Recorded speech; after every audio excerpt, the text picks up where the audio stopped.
I'm tired of failing. The last relationship that I had, hit me hard. I can succeed at everything else in life, and relationships are the one thing that I cannot succeed at, and I don't understand why. I don't really see the person that I could see myself with. I probably am not building the bond with anyone. I guess I don't really get close to anyone. You're way over in the ethical camp. You just don't see much point in opening up. It sounds like you've never really experienced it, and that's the problem, is you have never really experienced the richness of human relationships.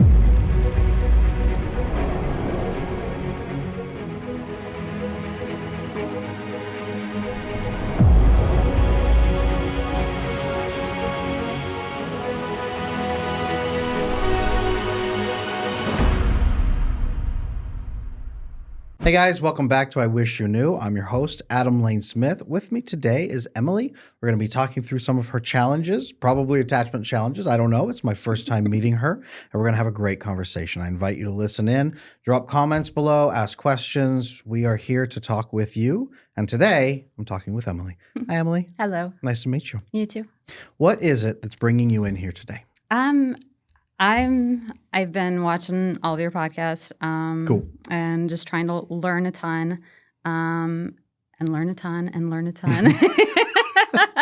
I know what you mean. So yeah, when you guys had the opportunity for someone to come here, I was just, maybe that could help me. Maybe I should do that. So Awesome. Here I am. Yeah. What's the number one problem in your life right now that you're wanting my help fixing? And it can be anything. I think taking that leap from, yes, I've learned everything I can learn, to now it's time to practice everything I've been learning. Mm-hmm. I think that's the biggest struggle. Yeah. That's where most people get stuck. You can't intellectualize on your left brain. Your right brain doesn't trust the information. You have to have experiences. Yeah. Okay. You do talk about that a lot. So it's like, I do. It's still Yeah, just I hear you. a struggle where it's like, What experiences have you not had yet? What experiences are you looking for, or what are you wanting to overcome specifically? It's this dopamine dominant brain that I have to work. I have to get better at this, and I have to get better at that.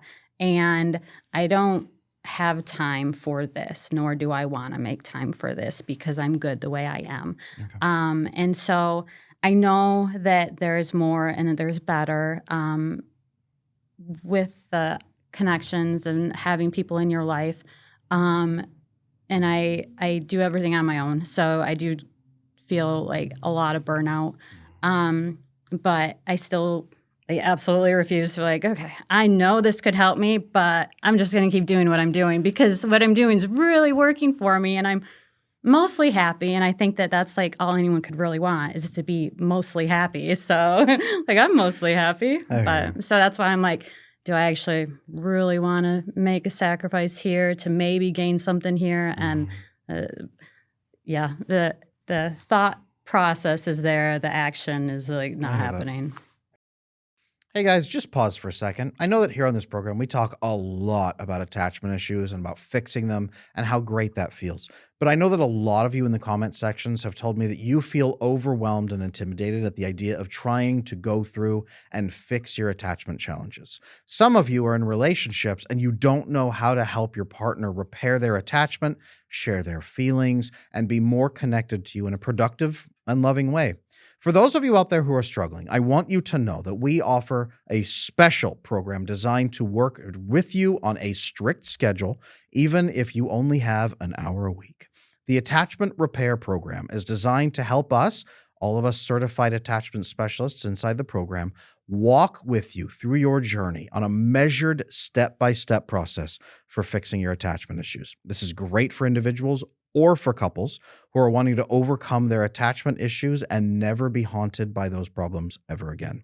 So if you're afraid of rejection, if it's hard to share your needs, and if you're feeling stuck and nothing else has worked, join the Attachment Repair Program today, and let's work together on building a great relationship for the rest of your life.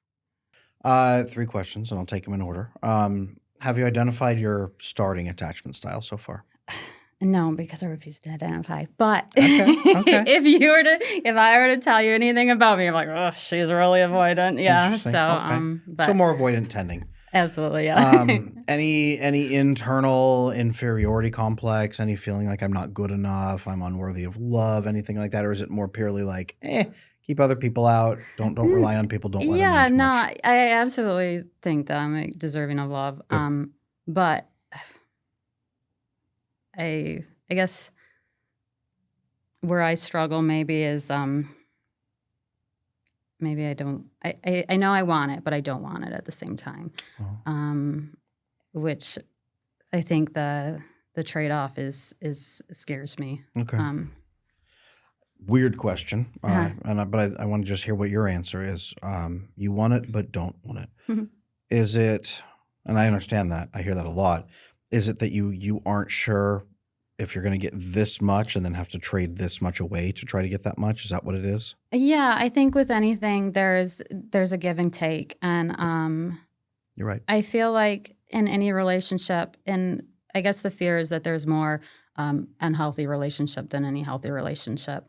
And in past experiences, I probably didn't have the knowledge or experience to have that healthy relationship or to build a healthy relationship. Yeah. So I'm afraid that I'm going to invest this time, this energy, and anything else that comes along with it, and then years down the road or even months down there, like I invested this, and then it was they just it Crap. didn't mean anything to them anyways, and like so I think I'm afraid of being devastated because I lost something that I invested in. Again. Yeah. Okay. I hear that. Um, the way we fix that is to make sure your next relationship is your last one. Hmm. So let's not invest anywhere that you aren't 100% for sure. Yeah. To get there, we have to make sure that you know how to, number one, gauge the investment in the beginning, Hmm. and then how to have an ongoing, continuous assessment, number two. And the third piece that's usually missing for a lot of avoidant people is they don't realize that they can actually do that with the other person. It's like an internal me alone process kind of thing. Hmm. That's the other piece that's missing. And that's actually going to be what really confirms that it's the right relationship for you. It's not you on your own trying to measure it. It's actually you and then the other person measuring and taking notes together. Hmm. And I'll tell you what to do about that. But I don't want to say, it's the way that you see if you're a right fit, but it's also the way that you become a right fit at the Hmm. same time. The right person for you is going to measure openly with you and have those conversations, and then you guys adjust together as you go, and that will confirm that this is the right fit for you. But by being able to do that, they demonstrate that they probably are the right fit. Do you believe in soulmates or anything like that? No. Good. I don't either. I think it's crap. Yeah. I think it's crap. I think that there's probably millions of people out there that you're compatible with, Yeah. to be honest Absolutely. with you. And we just have to find those people and filter properly so that you can really connect with one of them and have an ongoing connected relationship. Okay. In the past, in past relationships that you've had in general, have you had the dopamine cliff that you fall off at 5 to 7 months? Does the joy end for you, or do you tend to bond a bit? Maybe they fall out of love. What is it? No, I think I've been lacking like a lot of the skills that it takes to like to build a healthy, strong relationship. So and I probably am not building the bond with anyone. I guess I don't really get close to anyone. And I don't, I'm not that just I'm I gonna hear go do you. my thing. I'm not really like I just kind of stay like, Just okay, doesn't you do happen. you, I do you, we work together, we got this. Okay. Okay. That's more of like a belief I have. So like, Mm. I guess I've probably left all the relationships I've had, or told them to leave. Okay, so you're the one that ends your relationships. Yeah. Okay. Yeah. So I do invest in the relationship, and then I'm like, okay, I'm investing this and I'm not getting anything out of it. And so it's like, okay, I've tried and I've tried and I've tried. And granted, now that I look back and now that I'm actually starting to learn more, because kind of what happened to me and what led me here is that like I was like, I'm tired of failing. Like the last relationship that I had, like hit me hard. Like I was seeing someone who's probably had a lot of avoidant tendencies, even more so than me. And so when that ended, that was probably the only relationship that I probably would have fought for. When that ended, I was like, okay, like I don't know why I'm failing at this. I can succeed at everything else in life, and relationships are the one thing that I cannot succeed at, and I don't understand why. So I went on this, I'm like, forget everything else, because I know the investment with the right relationship would pay off tenfold. But I think the odds of being in the wrong relationship, at least up until recently, my belief was that it was the odds were way more likely that I'm going to be in an unhealthy relationship. And a lot of that now that I'm seeing is due to my own fault. I didn't think I had any needs. Like, that's a huge one. I don't need anything. Yeah. And then after oh, okay, well, I'm not getting out of this anything out of this relationship. I'm doing more laundry, and I'm doing and I'm like, okay, I don't want to be someone's secretary. I don't want to be someone's housekeeper. So I'm like, all right, well, time to move on. So I never thought oh, I need this and I need this. I didn't know how to communicate those needs. And I've learned so much already from you. So where I am today is not who I was even a year ago. Yeah. So, but I started I'm going to read every single book that I can. I am going to listen to everything. And I just, several books a week I'm reading on the subject, because I do know that having that right person, you can build something. Like, you have two people to build something beautiful versus just one person and the other person taking. And I guess that is what I really just would stay away from, because that's when I know it's always going to be just me trying to build something and not someone else just taking. And so that's kind of what's kept me. All right, well, I can't succeed in this, so I'm just going to keep going down this path until I finally just decide, no, I'm going to figure out what I'm doing wrong. There's so much information out there. I'm going to figure it out. Yeah. And you had a wake up moment from this last relationship. Yeah. What was so special about this last one that really hit hard? Because that can be a key to help us figure out how to help you bond going forward. I actually I really think that he was someone that I could build something with. He had all the qualities that I admire in someone, and where the other relationships were kind of okay, yeah, I put this effort in, and I don't really see the person that I could see myself with. Do you, really quick, you said he was more avoidant than you this time. Do you tend to be with avoidant men? Do you tend to be with anxious men? Absolutely no anxious. No. Okay. Gotcha. Yeah, I actually really prefer avoidant. Okay. And I think I would just if someone just wanted to be around me too much, I'd be like, okay, this is too much. Just leave me alone. Okay. And I would say qualities of someone, and I really hate the word avoidant. I absolutely hate it.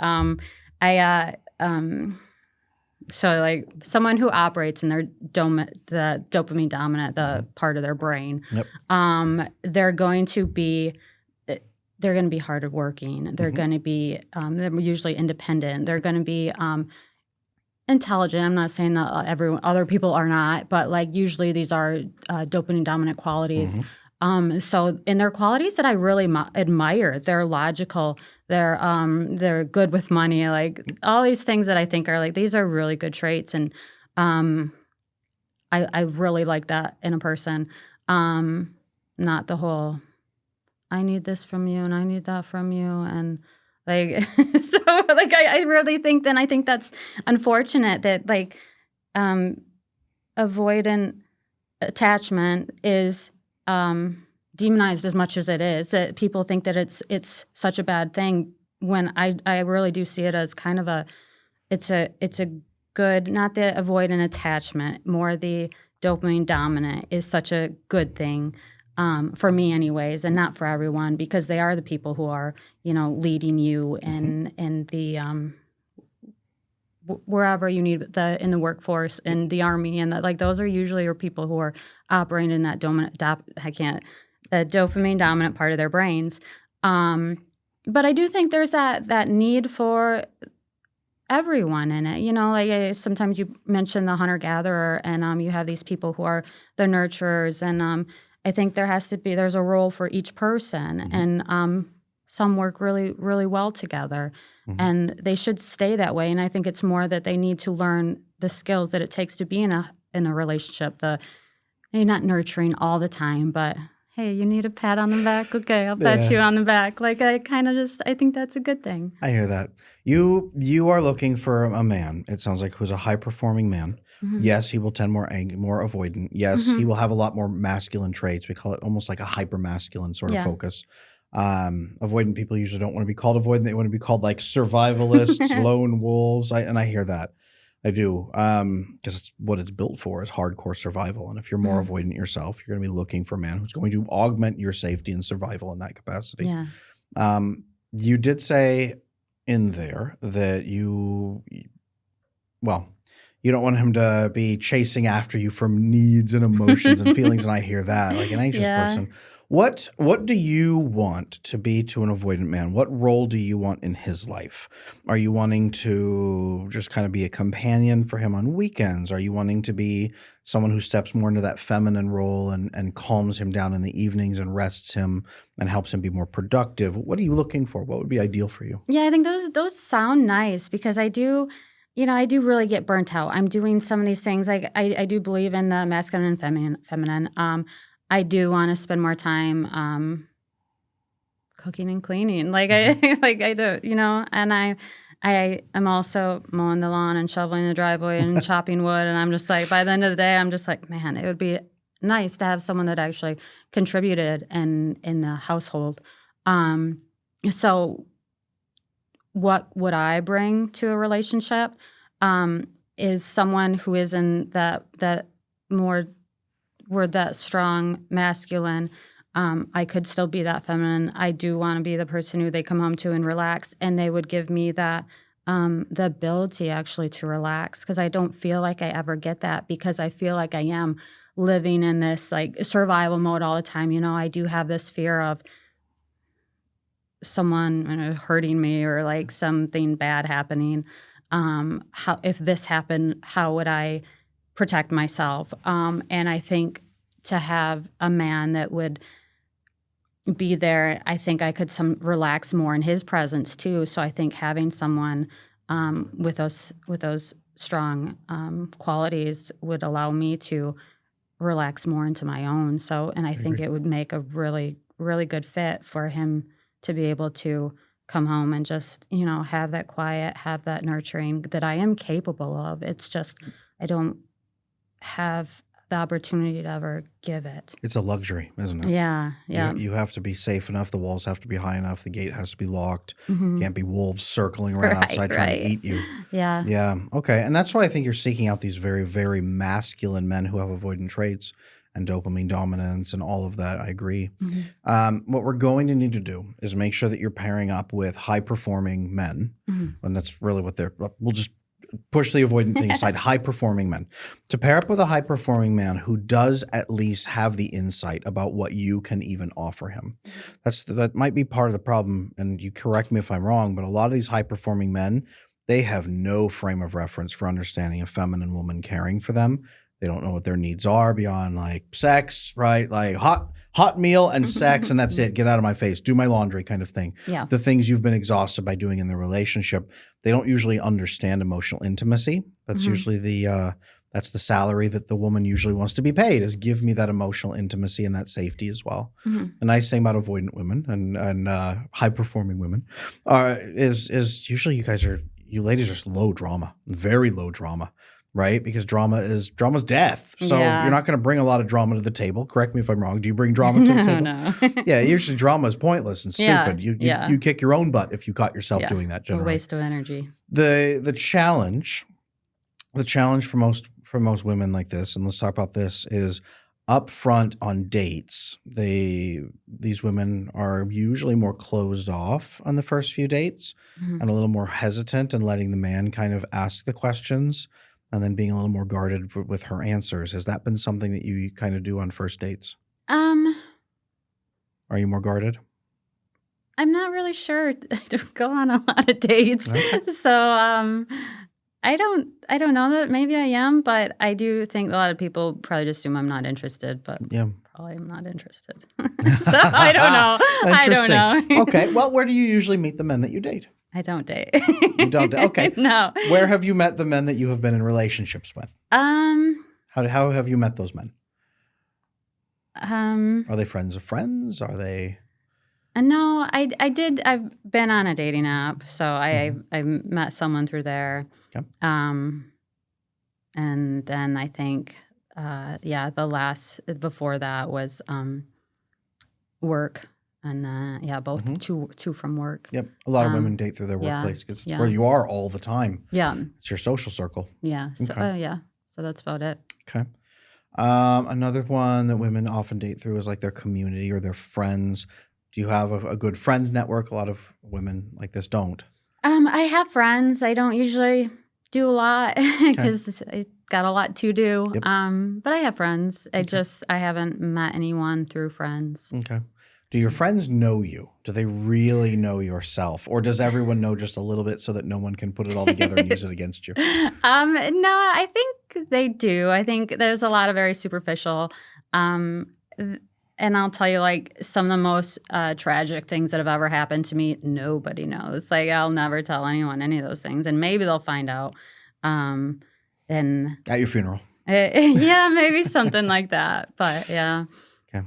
But so yeah, I might have one friend who knows quite a bit about me. But a lot of them, and I would still consider myself close to them. We just don't have any like conversations that are very deep.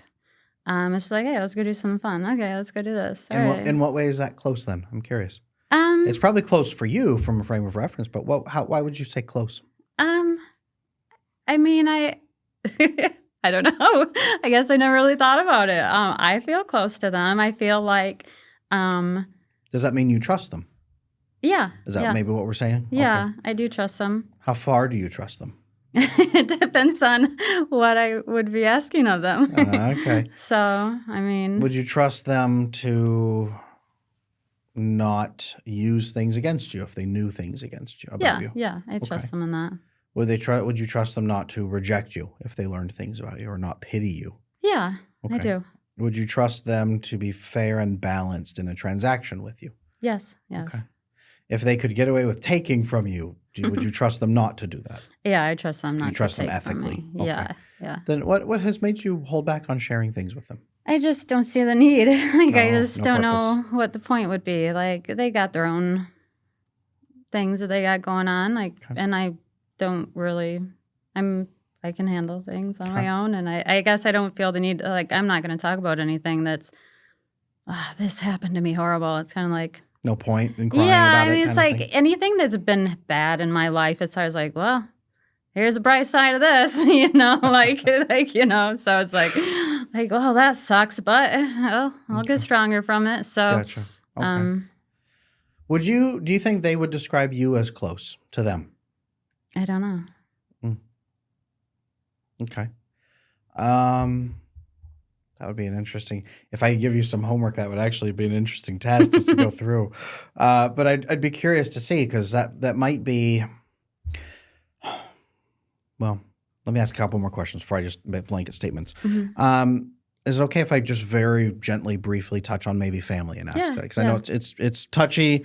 People are avoidant usually for a reason. Yeah. There's an environment we form in. It doesn't usually mean our parents are evil monsters or anything like that. I won't go there. But family, are you currently close to any family members? I would say yes, but it's the same. Like, they really don't know anything about me. Pretty much anything about you at all. I mean, yes, they would probably think they know a lot about me, but I don't really tell a lot about me. So both, I think. Are you afraid of bothering people with the things about you? Are you afraid that they'll be used against you or you'll be rejected? Or what is it? What's the holdback? I wouldn't use the word afraid, but concerned. I think most of the time I wouldn't see the point. Like, I don't. There's utterly no purpose. Yeah. Okay. Have you in prior romantic relationships, have you ever felt really accepted by the other person, like they fully knew you? Um, Fully knew you. no, I don't think so, except maybe the last one. Mhm. And it might have not have been because they opened up. It was maybe because I actually felt content.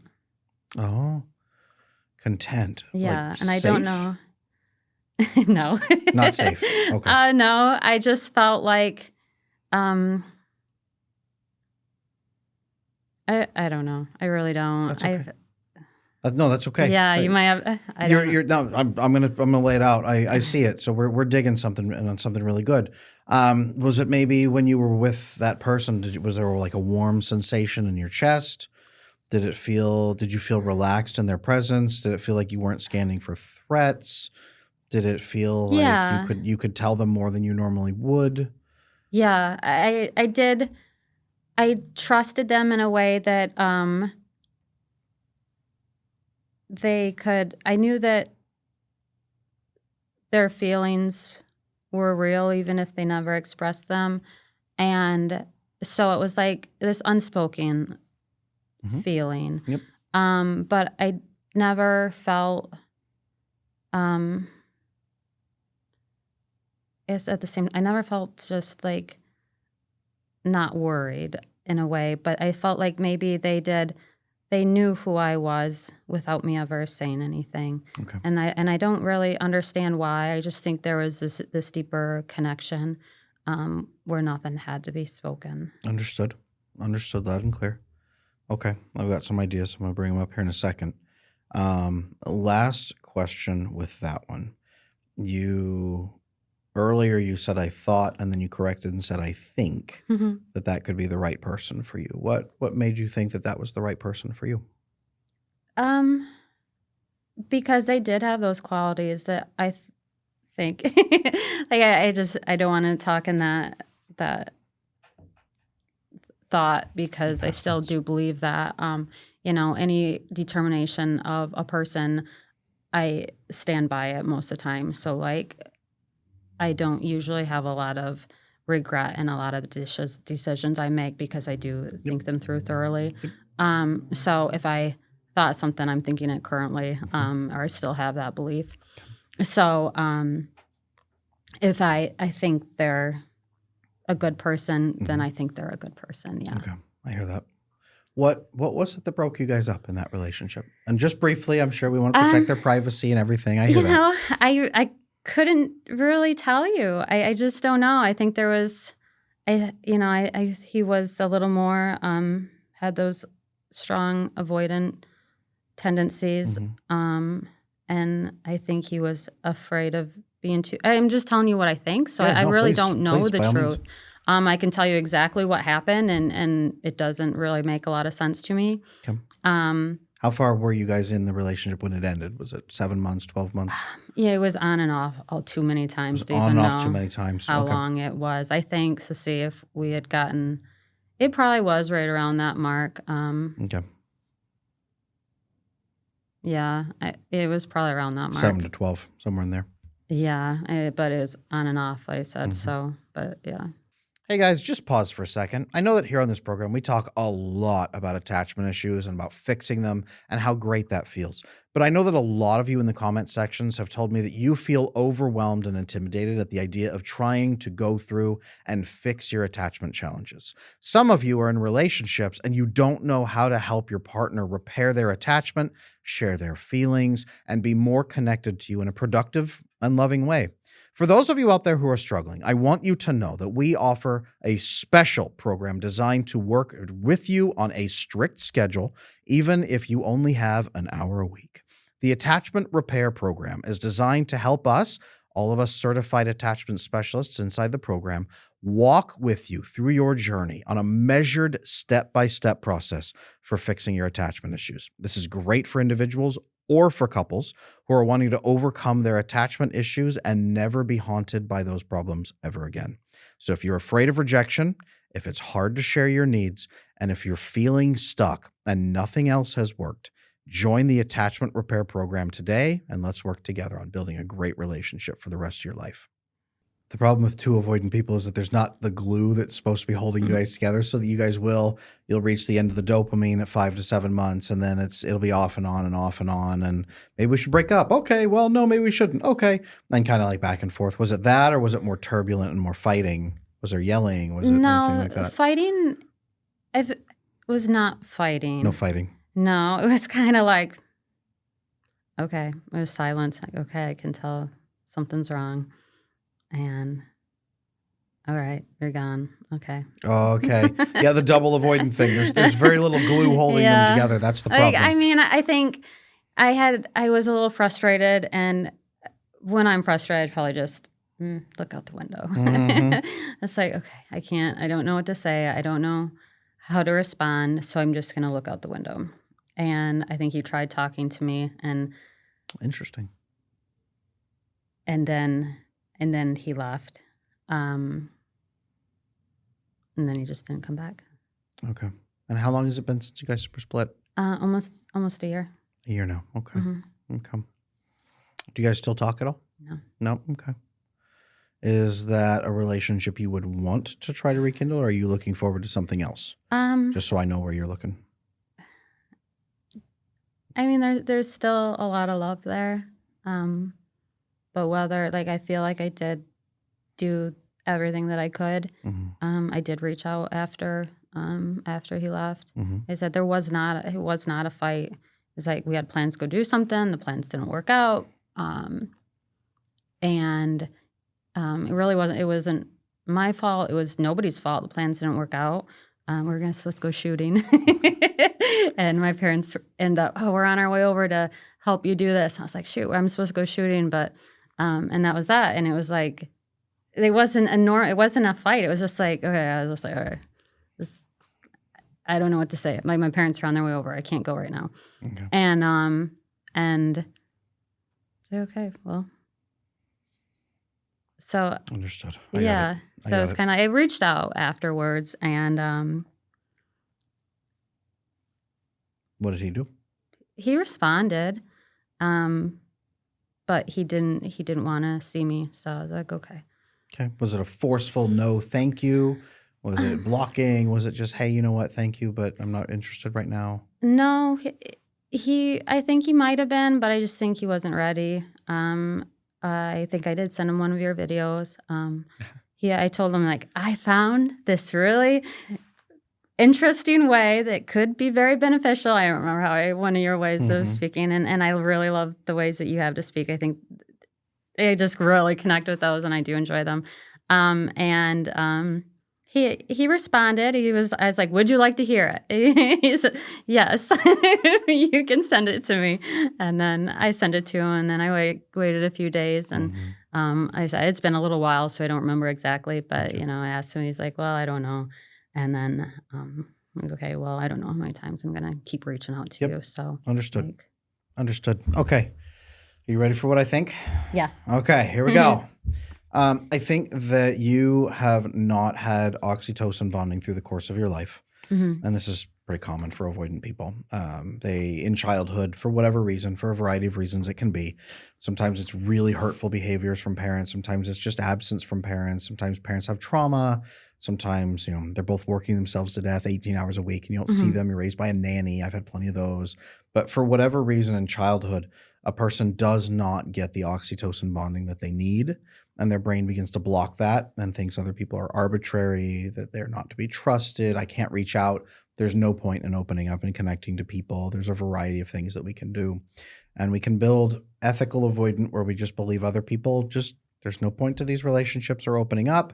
People get stressed out. I can't really trust them to open up anyway, so I'm just going to do my own thing, going down that spectrum toward more manipulative tendencies of as you begin to believe people are malicious and evil. I don't think this is you, but other people will be.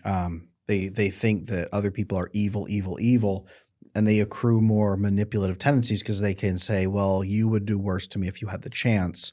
So I need to survive and protect myself against you. And they view people as predatory. That's manipulative avoidant down here. And then off that spectrum is personality disorders and things like that. It sounds like you're way over here. You're way over in the ethical camp. You just don't see much point in opening up. It sounds like you've never really experienced it. And that's the problem, is you have never really experienced the richness of human relationships. So when you say there's no point in opening up, I hear that and I'm like, there's a tremendous amount of point. But you've never, ever felt that.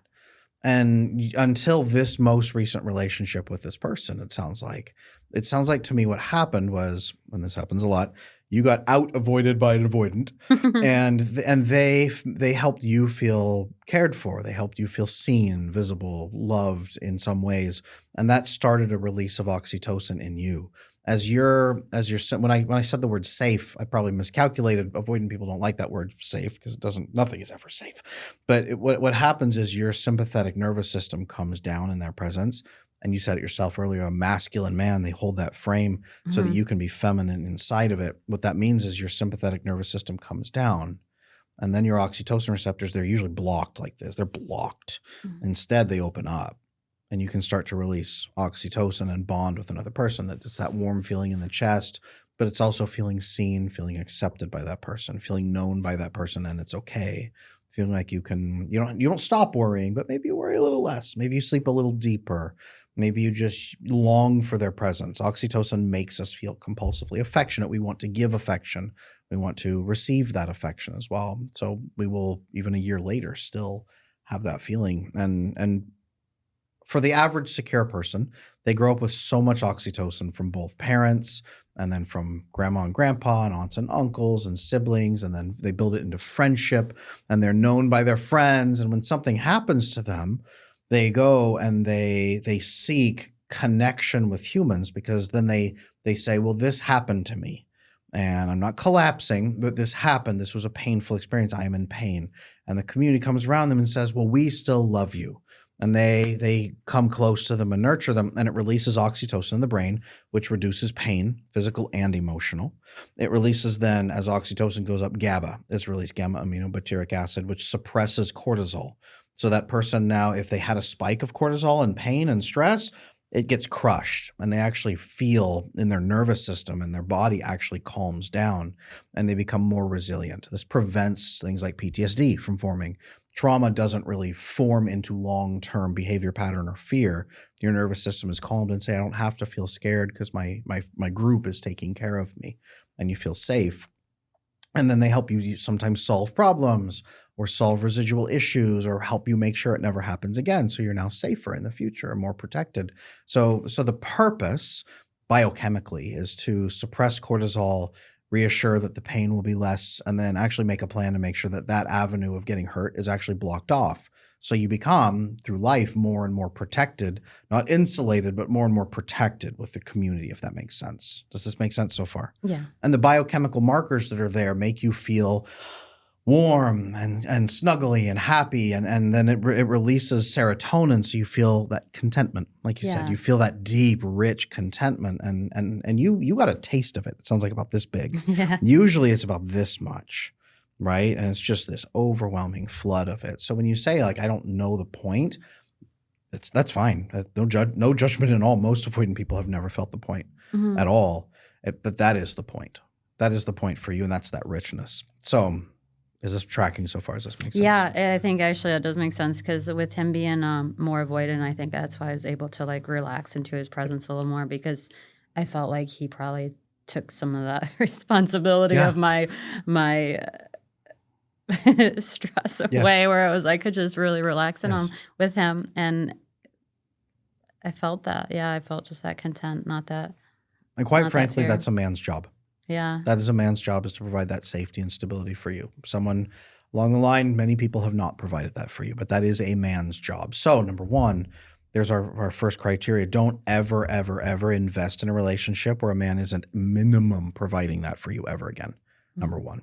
Make sense? Yeah. Now that's the base minimum, and guys can make you feel that way at first and then duck out, but that's at least the base minimum. He has to provide that for you in the future. Perfectly okay to expect that. In fact, good men expect that you will expect it. So if you're not asking for that or requiring that, then that's a signal to the healthiest men that you don't know what you're doing in a relationship, and that makes you look like you're unstable or you're a red flag, you're confusing, you're settling for less, and they don't know why. So they'll back off from you and they won't offer that. Make sense? Mm-hmm. So expect it.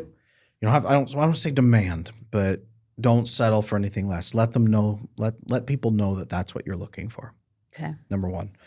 Number two, just like you weren't aware of this until more recently, you can only be with a man who is also aware of this already.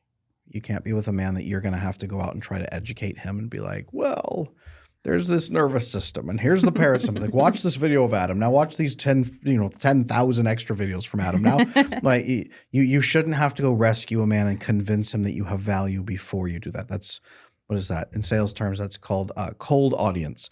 You don't want to be selling to a cold audience of men who have never, ever, ever heard of emotional intimacy or oxytocin ever before.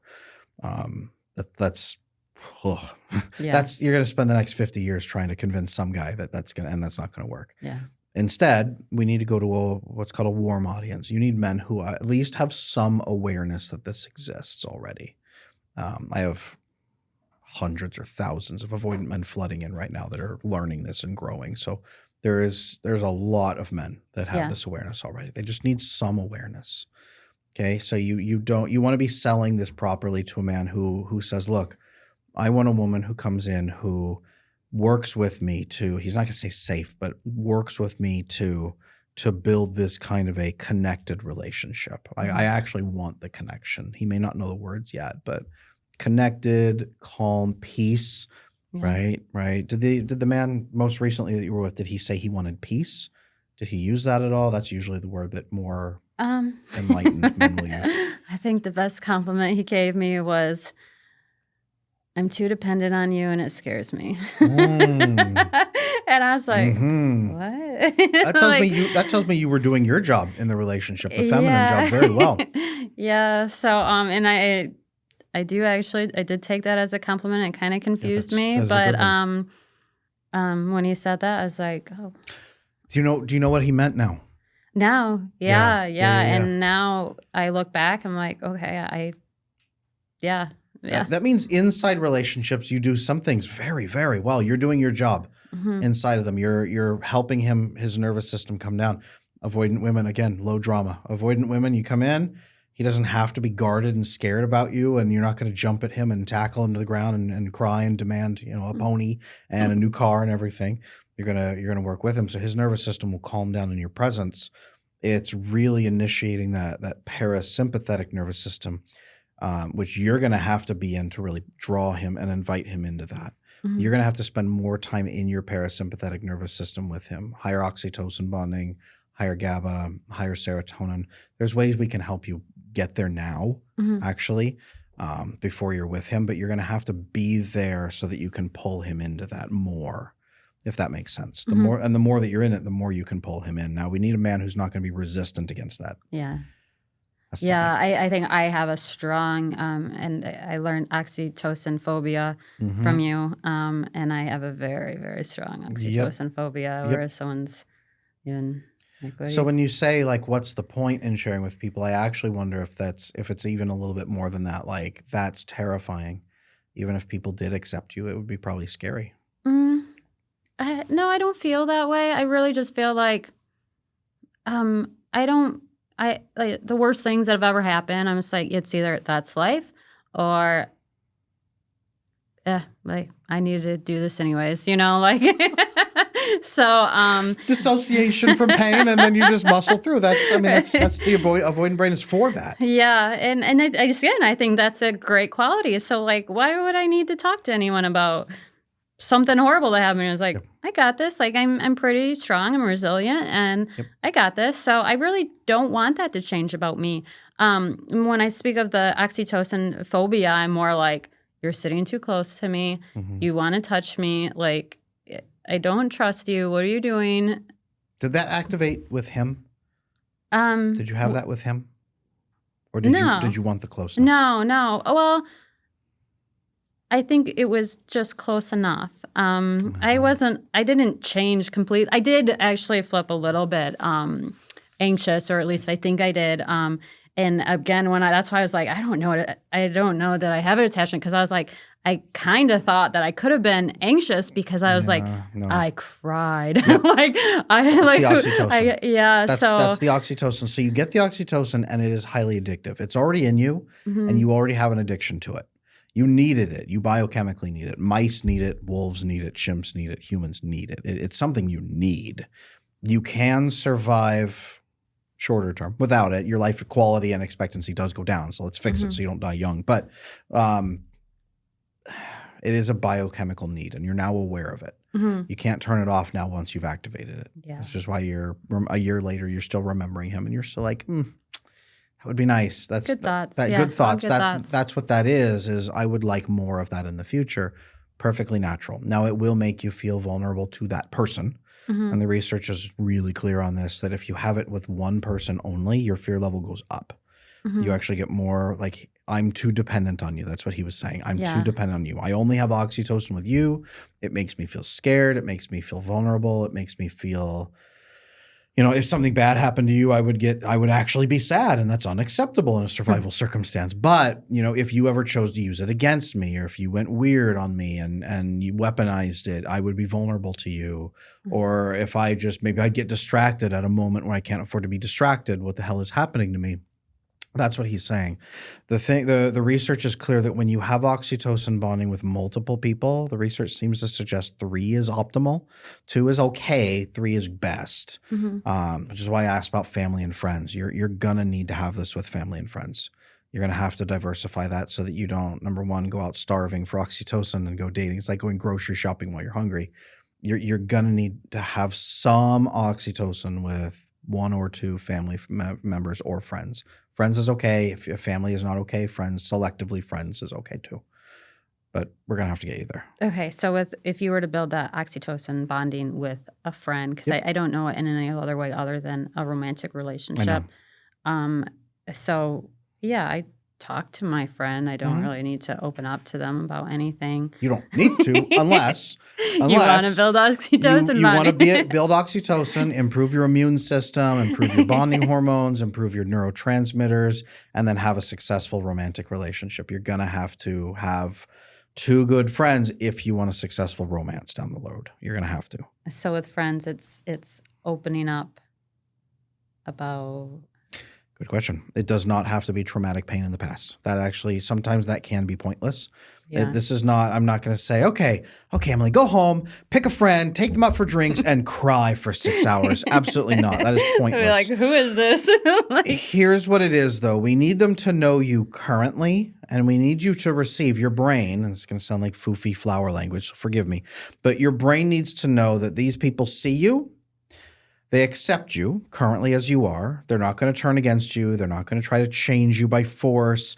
They accept you for where you are, and that you can work together in confidence with them in the future. If something is dangerous, if something is frightening, you can go to them for assistance, and also that they can come to you for mutual assistance as well.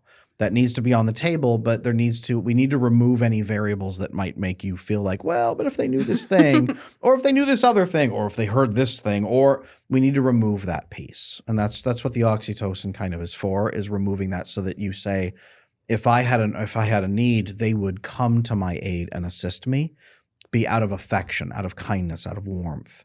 I know, and you're smiling. I know the skepticism. Well, I feel like I don't need to go to them for anything. They're going to need to come, or they're going to want to come to me, and I want to be the person that can be strong enough to, when they come to me. Are you afraid they're going to lose respect for you if you're less perfect on the outside? Or that they'll pity you? I don't know what I'm afraid of. I don't know that I feel like I'm afraid of anything. I just feel like, I got to be the one who does this. I got to be the one who does this. Why? And why do you gotta? I guess that's just, I was always older than all my friends. And so it's like, who's going to be the DD? I have to be the responsible one. I have to make sure that they stay safe. Okay. I still want to have fun with them, but I have to make sure if something bad happens, I'm aware enough to know what's going on around me around us to be the one that makes sure that everyone else is okay. Sure.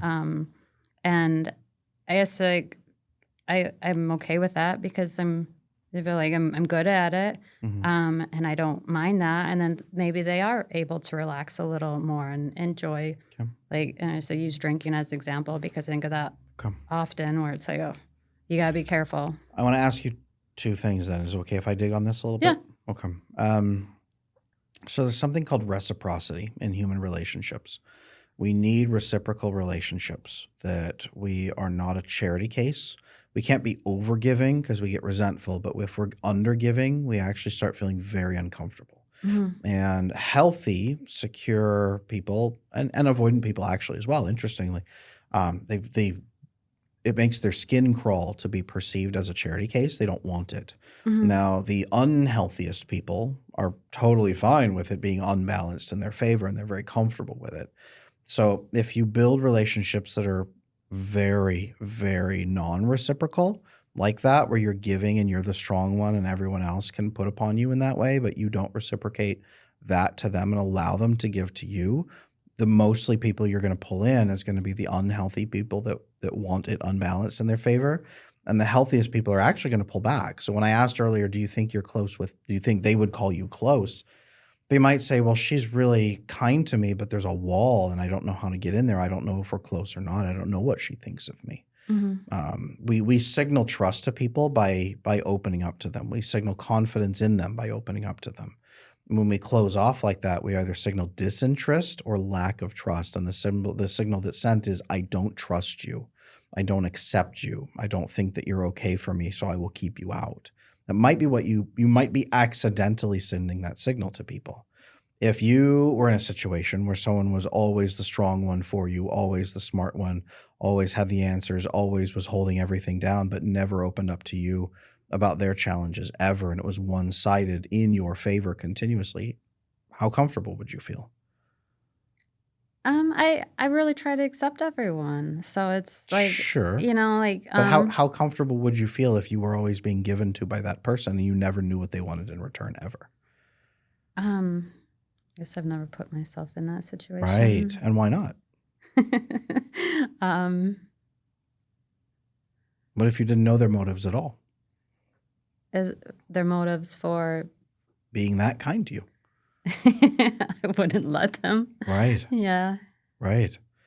And that is over time going to potentially limit some friendships and relationships. You're either going to be limited to people who pull back and they actually will stop bringing their problems to you, is sometimes what they'll start doing, where they won't bring challenges to you, the healthier people, because they feel so bad and they'll be confused about it.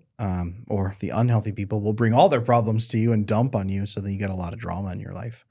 But the the healthiest people will pull back, and that will start killing relationships. They need reciprocity from you for them to maintain it. They actually need you to open up about challenges, not crying about the past and things that can't be changed, but today, where you're at today, what you need today, showing them a little openness in that regard, so that they know that you are telling them they're worthy of trust. Does that make sense? Yeah. Trying to think of ways I could do that. I'm going to show you. No, I will Okay. show you, because it's not something you've ever experienced before, and you didn't experience it much in childhood either. So I have 5 kids, and I'm training them on that right now, of what reciprocity needs to look like. What's fairness in a relationship? What is generous reciprocity, where you care for each other and you give abundantly to each other, and you ask for something, but you don't ask, you ask for less in return. You ask for less and you give abundantly. And when both sides are doing that with each other, oxytocin makes that possible. It actually compels you to be affectionate and to give in abundance. And it compels you to want to be fair to the other person. It's the biochemical that makes us in some ways be a little more ethical with the people around us, because we care about them. So we want to take less from them, and then we want to give more to them.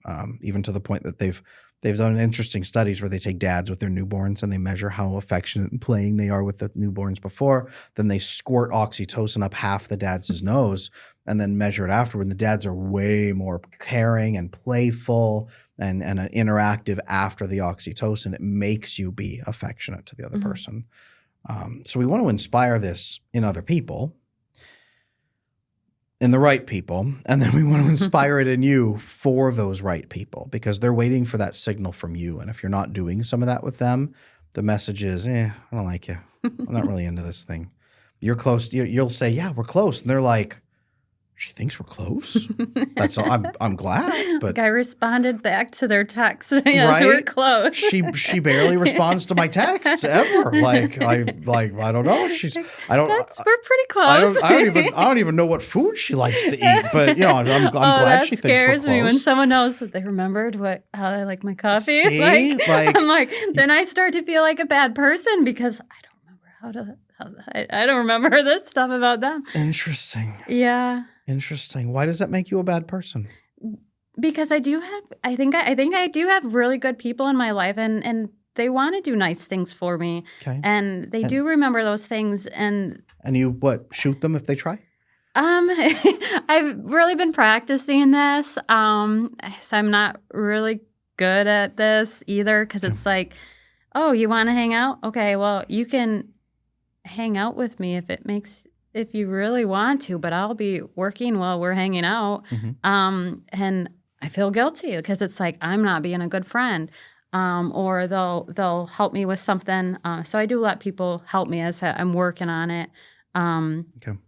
I struggle with it because they're trying. They're really trying. It's really hard. Okay. And it is. And they'll reach out to me and say that, I've been thinking about you, and I'm like,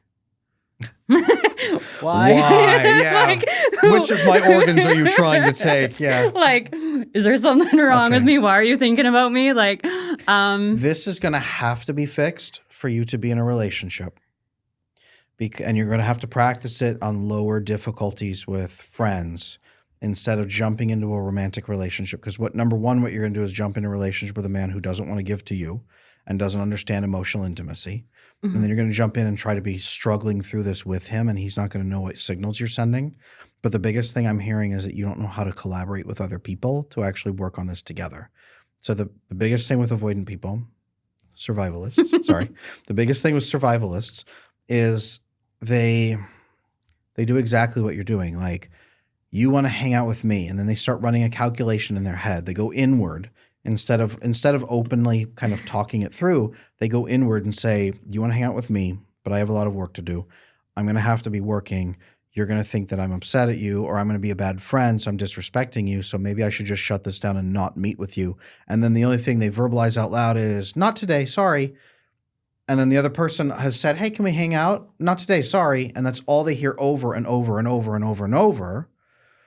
And so all they hear is this endless message of no, no, no, no, no, no. They don't hear all of the inner work. If they heard that inner process, they would understand you. They would actually feel loved, even by being included in all of that you're considering them. And then they'd actually have input and be able to say, I understand you're busy. I would love to just be near you. Let's just share space, because that actually would satisfy my need to share space with you, and then get lunch with you when you're ready. That's all I need. So yeah, by all means. Or can we pencil in a day when you're not going to be busy, when you might have 2 hours, just 2 hours to hang out? I want to be sensitive to your schedule as well. Externalizing that context is crucial. So when I say opening up to people, that right there actually is a big part of it. Is instead of going inward and making a silent decision and only informing them after the decision's made, it's actually saying, okay, you want this. Here's a confounding variable. How can we fit these things together? And allowing them into the decision process. They don't make the decision for you. You don't surrender, but you allow them into the decision process, and you think out loud a little bit.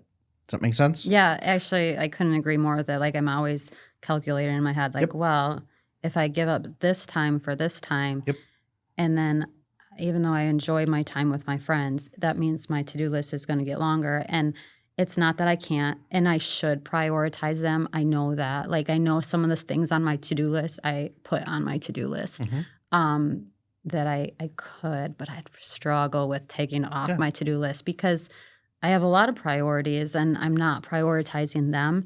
And that's where that guilt comes in, because I'm always calculating that, well, this is how many hours I have to here, here, and here. And there's really just not enough hours in the day for me to do it all. And your brain is not, here's what's the killer. Your brain is not prioritizing your relationships because when you have low bonding and low oxytocin, you enter a very mechanical state and you deprioritize relationships. So then it just gets worse. It enters this downward spiral. Your brain has been in a perpetual downward spiral.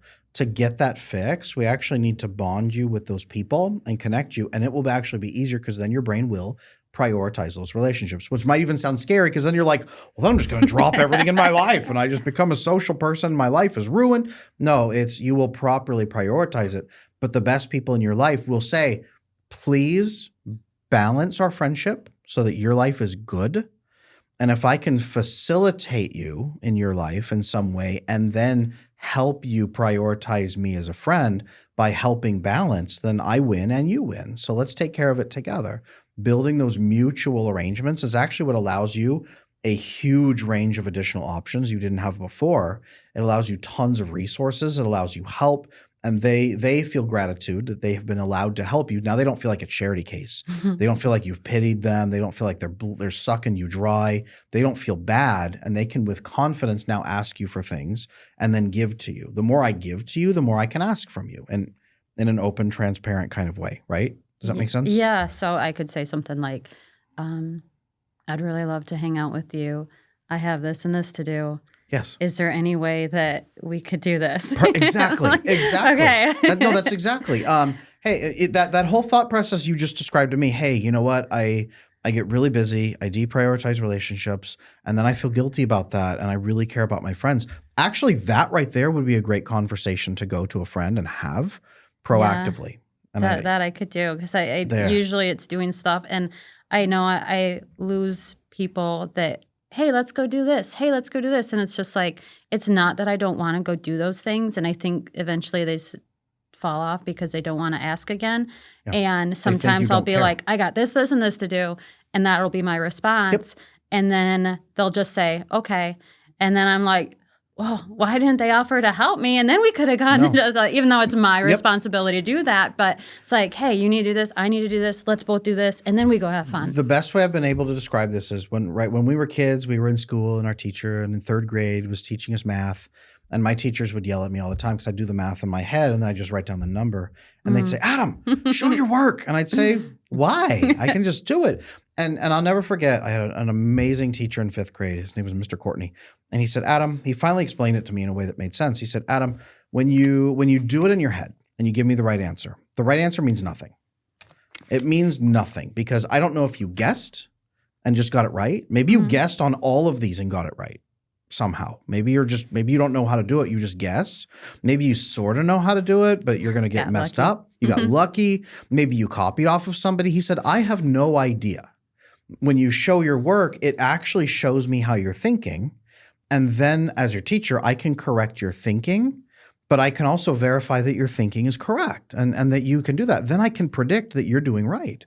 And I'm so grateful to him to this day because that's the same thing in our relationships. If you just give them the answer, even if you give them all the right answer, they're still nervous because they're like, well, is she a good person? Or is she like pretending to be a good person? I don't really know her thought process on the inside at all. But when you open up like that, hey, you know what? I really want to prioritize you. I get so stuck and I run myself down and my schedule is fuller than it probably should be. And I'm trying to figure out how to balance this. It's really a challenge. So I would love to spend time with you in the future. Is this time good for you? Rather than today, could we do it Thursday? Having that open conversation shows your work. And not only does it, yes, it's a good answer, but it calms them because now they can understand how you think. And then they don't get bruised because when you say just no, it bruises them. That's hurtful. And you don't mean to be, but it's just a no. I have this. I have this. Yeah. What you're saying is you are less important than that and I don't care. Yeah. And if you say that 15 times, they're like, she doesn't want me. Okay, I she get the doesn't like point. me. I'm out. And you're like, why are they gone? We were so close. And they're like, she hates my guts. She's not interested. We were never close. I think that's what's happening. And if you can fix this, here's the homework I'd like to give you is this. So far, we're going to get on romance here in just a moment, I swear. Okay. But this will help you inside an intimate relationship as well. I would recommend pick 2 friends. Mhm. Pick 2 friends that you feel that they have good ethical character. Mhm. They're not going to use this against you. They're not going to, laugh at you, whatever it might be. Pick 2 good ethical friends and go to them and have this conversation. I'm realizing that I don't really open up to people about my thoughts. And I'm realizing that I deprioritize my friendships because I'm so focused on tasks and surviving and stress. I don't like that. And I need some help overcoming it. And I need some help, some patience, and some understanding. I'm telling you so that you don't misunderstand and wander away or think I don't like you. And I'm telling you so that when I then have conversations with you, you'll understand the context going forward. If you ask me to spend time together, in the past I would have said no because this and this. If you need more context, ask me.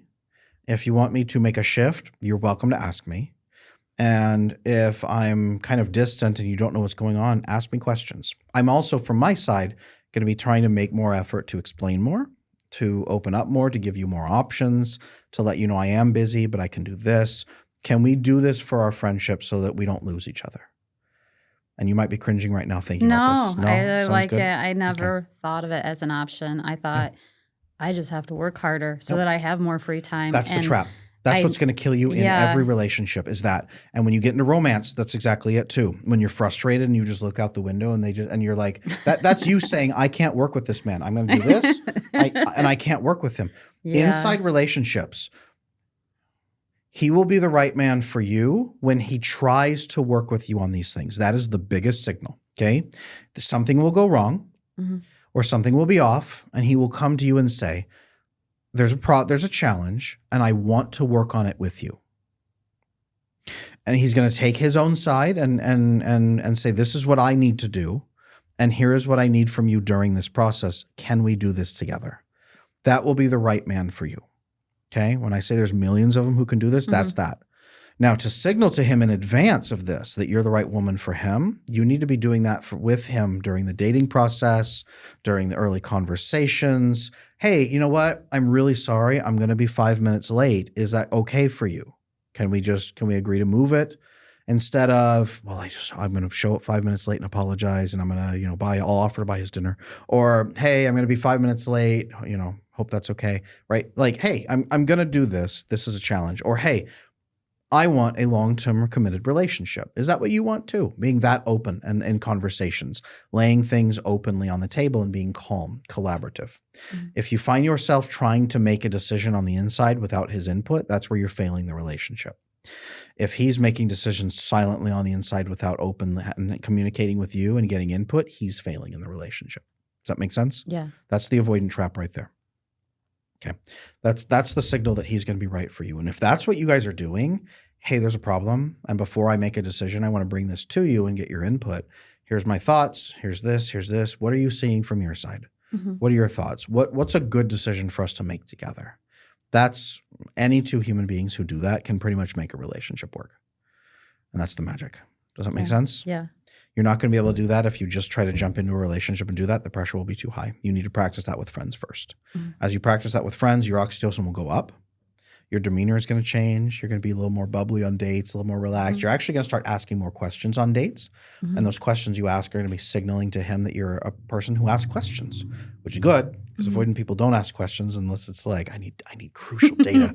I need data, just enough data for my decision. Asking more questions, giving more context, you're going to be a little more open with people than you normally would be. You're going to provide a little more context, which is an invitation for him to ask questions too. Yeah. And then you're going to give fuller answers. I know it's nerve-wracking. I know your security clearance is going to relax just a little bit. This is how you're going to signal to him, and then this is how it's going to go great during the relationship. But you got to practice with friends first, and get your hormones up. Yeah, I am smiling because I see everywhere I'm going wrong because I really didn't ask questions. I just thought, you know what? If it's important enough for them to tell me, they'll tell me. I'm not going to ask any questions. That's where you're going wrong. That's very much where you're going wrong. Ask more questions. Healthy people want you to. They take it as a sign of interest. They take it as a compliment. They take it as you are curious about me and you're telling me I'm worthy of your interest. That's amazing. And they take it as a sign that like during hard times, then you're going to ask me questions instead of going internal and doing that. I'll never forget one of the times that I was in a really deep stress pit in my brain. I've been married 16 years, and my wife just came to me like in a day or two pretty quickly and was like, okay, you seem really stressed. I just need to know two things. One, is it me? Or number two, is it work? And I was like, nope, it's work. And she said, okay, cool. I can relax. I know that you're not mad at me. Now, second thing I want to ask you, how can I help you? What do you need? I can't take your tasks from you, but what can I do that will help you or reduce stress? What can I do to assist you during this time? And I said, oh, I didn't think about that. Here's a couple things. She said, cool, I will take those on. That will free up, an extra hour a day for you to breathe. Go outside, take walks, go get back to your normal life, get some sunlight, breathe, eat a better meal, whatever you need from me, let me know, and we'll do this. And I was like, amazing. Now imagine if she had just sat there and said, well, when he needs something, he'll ask me, or he seems stressed, I don't want to bother him. And she just looked out the window, right? Yeah, I mean, that seemed normal up until now. I know. For me. And I was like, oh, that's they how you've need something, survived. they'll tell me. That's how you've survived.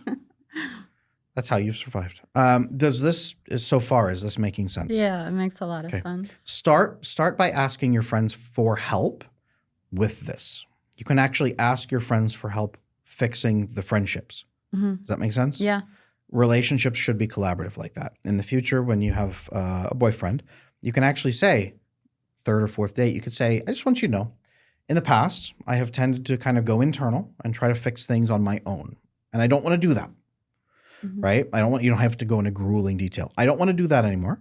I really want to work with you. So if you ever see me getting really quiet and looking out the window, right? That's going to be that's going to be the term.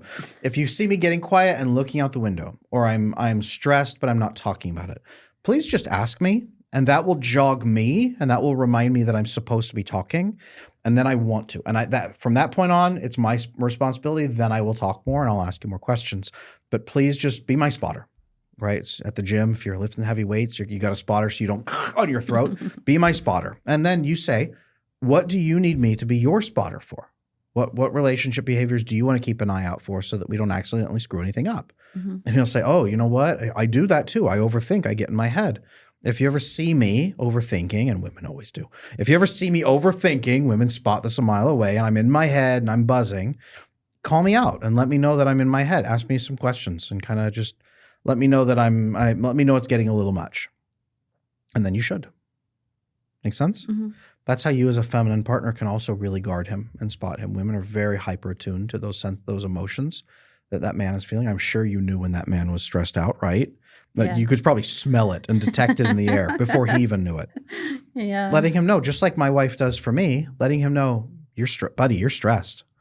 And I just need to know, are you mad at me or are you mad at work? Or are you stressed by work? No, it's always work. Okay, it's work. No problem. Cool. What can I do to help? Right? Yeah. Make sense? Yeah. If you don't ask questions, though, that's going to fall apart. Yeah. He's going to say she doesn't care about me. She just pulled away. She's mad at me.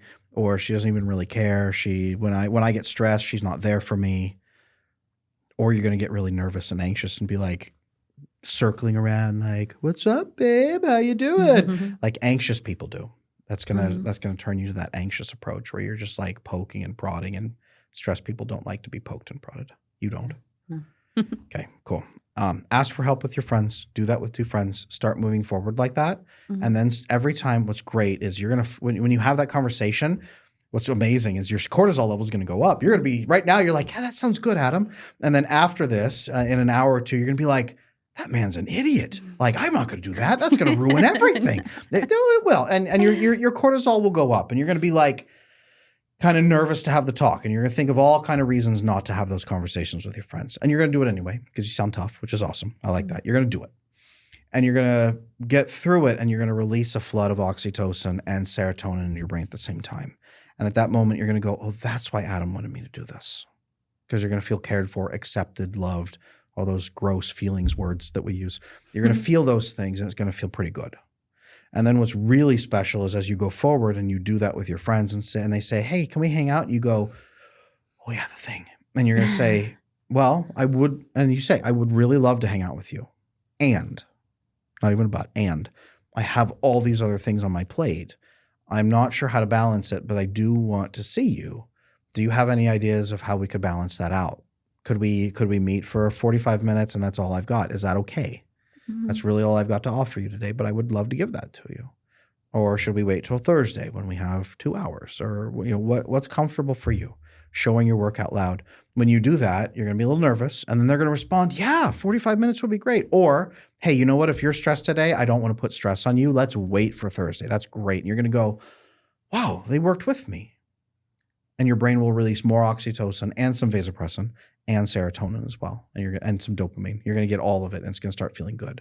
And every time you solve problems with people like that, your brain's going to get better and better and better. And your brain's going to settle for, it's not going to settle for less than that.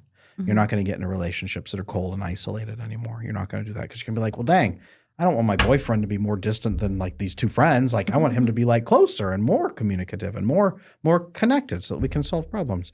This will become friendship. The healthy friendship will become normal. Therefore, your romantic expectations will become more normal and healthier as well. And then as you build into it and continue that openness about working together, everything gets so much better. Does anything I'm saying here sound stupid? No, I like You it can tell a me lot. if it No, does, no, if it you're sounds very skeptical. doable. Okay. I think my thoughts prior were not the greatest. That's okay. You didn't know anything. No, I am excited. Actually, I'm excited to try these methods because there was a lot of guilt because sometimes I wanted friendships, but they were, in this horrible word to use, but like a burden. Yeah. And then because I am trying to carve out time that I don't have, and I didn't know how to respond properly to, hey, the responses you just gave. And then I'd feel, if I went and hung out, gave all this time, then I'd almost feel resentful sometimes because I'm like, I just gave all this time. Now I'm more frustrated. Now I'm more behind on my to-do list. Now, and so I'm excited to try those because I think they would work well, and I would feel those good feelings, or the good feelings that I want. They are good feelings that I want. Most of my closest friends are avoidant men. And one of them said something that's always stuck with me. He said there needs to be a fair exchange of value. In any relationship, there must be a fair exchange of value. And it's true. Yeah. Right? A man's not going to be with a woman who just takes from him and gives nothing, and that's not you in general. And a woman's not going to be, hopefully, with a man who takes everything from her and gives her nothing. And friends, if for a real friendship, one of you can't be taking, the other one is exhausted and running to the ground and getting nothing from it. That's not actually a friendship. That's a parasitic relationship is what that is. You don't need parasites. And the best people in your life don't want to be parasites. That's why they might back off. That's why you might lose them. You need to be getting fulfillment, and those chemicals should be flooding through you. And to do that, working openly with them, making sure they're being considerate of your feelings, showing your work, being accepted, and feeling that love and connection, that will help. The chemicals is what's missing for you. That will flood you, and it'll feel really good. Okay. Wonderful. That'll help, and the relationship will go forward. Is there anything that would stop you from doing this? Anything that would prevent you from doing this bonding? No. Good. I don't think so. Sounds like you're ready then. Yeah, I've been ready. I just love it. Ready. Go have those conversations with those two friends. If you find a boyfriend down the road, have those conversations with him. Have it with him fairly quickly. Earlier in the relationship, the earlier, third, fourth date, somewhere in there. Have those open conversations about the challenges and then how to overcome them together. And then ask a lot more questions earlier in the dating process, especially more personal questions. Get to know them. Curiosity is best. Curiosity is a sign of interest for friendship and for romance. Keep asking. Keep opening. Okay. Any other questions? Anything we haven't touched on? So if we're talking now leading into like a romantic relationship, because I think a big concern is like the amount of time I have to invest into a relationship that's going to fail anyways, because I think there's a large amount of romantic relationships that, especially dating, that end up ending anyways. 98%. Yep. So what are the important questions that I need to be asking in the beginning, or things that I need to be watching? There's like, is this person worth my investment? 100%. Yeah. No, great questions. Specifically, what you need to do is check his references. So what relationships does he have in his life? What friendships does he have?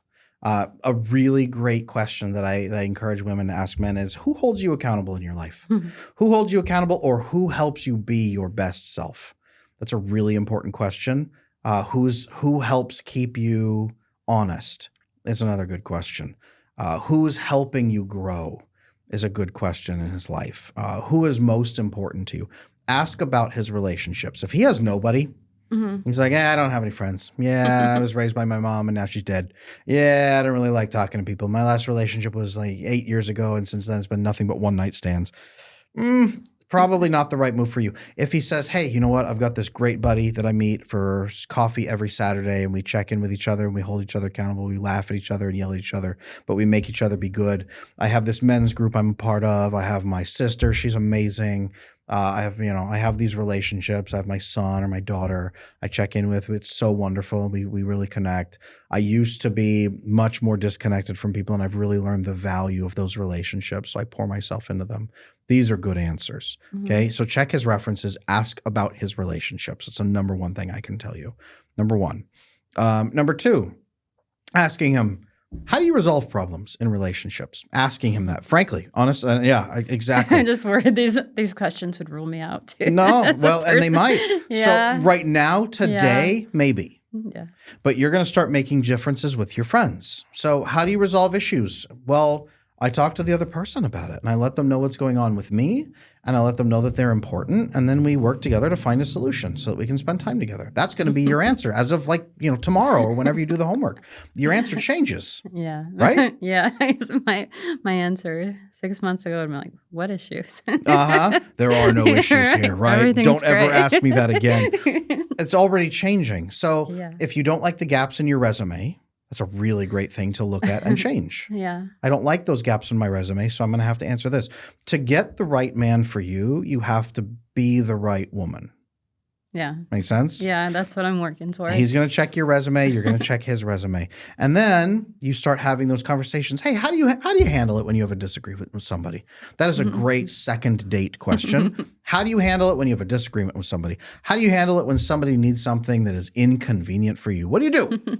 Right? Ask him that. And he's like, good question. Because healthy men are not going to be like, if I answer right, I'm going to be exposed. They're like, no, that's a good question. And he's going to go, well, here's what I do. I tell them that there's a conflict, and then I ask them how we can take care of each other. And we don't compromise on our values, but we can compromise on the way that need gets met. And then we take care of each other. That's how it works. And he'll say, isn't that how relationships work? And you go, yeah, totally.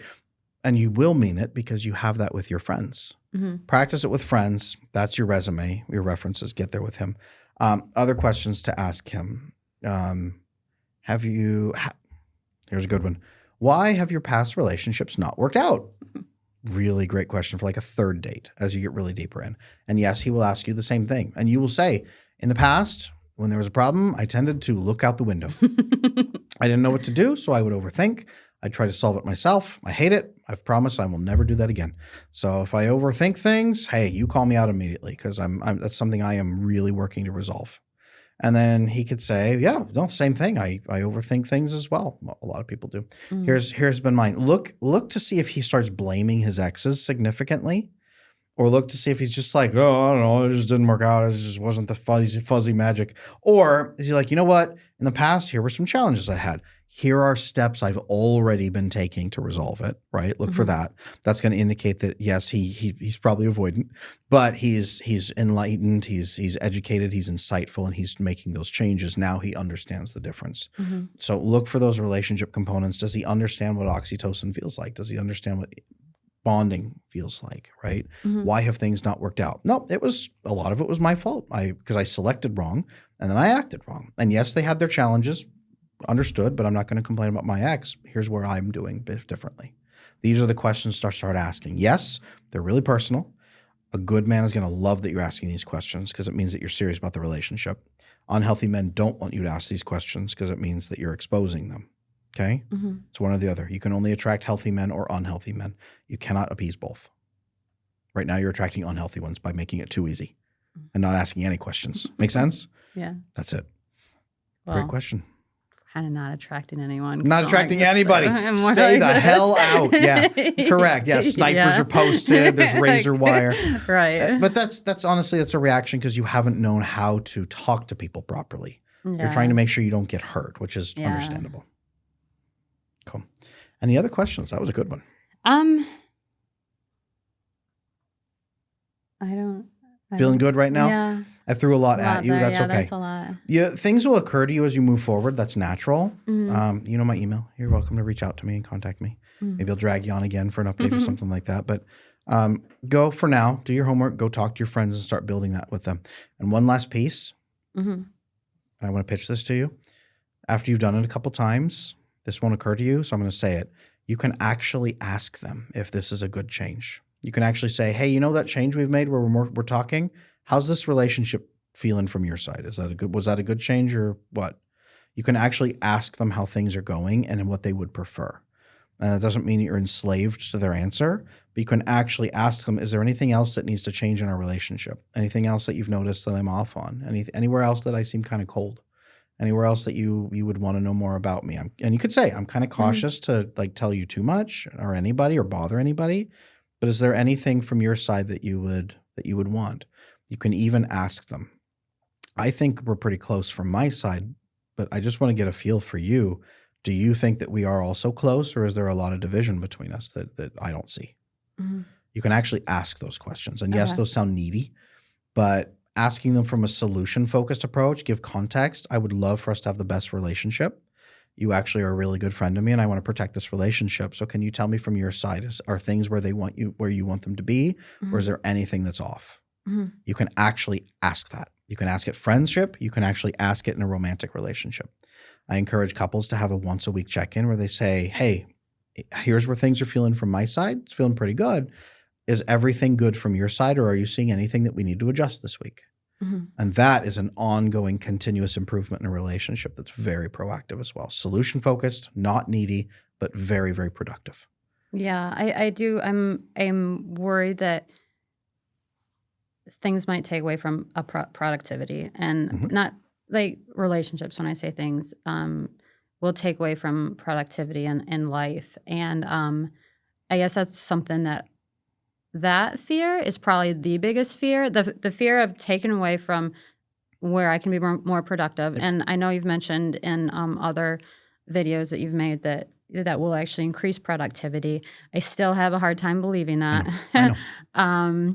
And then I also really struggling with because like I know the importance of need for change, but I really have this strong belief that I don't want to change Mhm. because I do think that I'm good. Mhm. And Yep. and so I do struggle and with trying to change when I don't want to. And I do want to say I do love your videos Thank you. because you do really talk a lot about, and I think it's probably one of the only channels I think a lot of someone with avoidant tendencies would be able to watch because you are telling me that like I don't need to change, but I need to learn this or that. Um, and I guess that's my biggest struggle of not wanting to change because I Yeah. do think that I'm good. And Yeah. I think it really bothers me when people come out and say someone who's avoidant is behaving narcissistic, or that someone is, just they're not.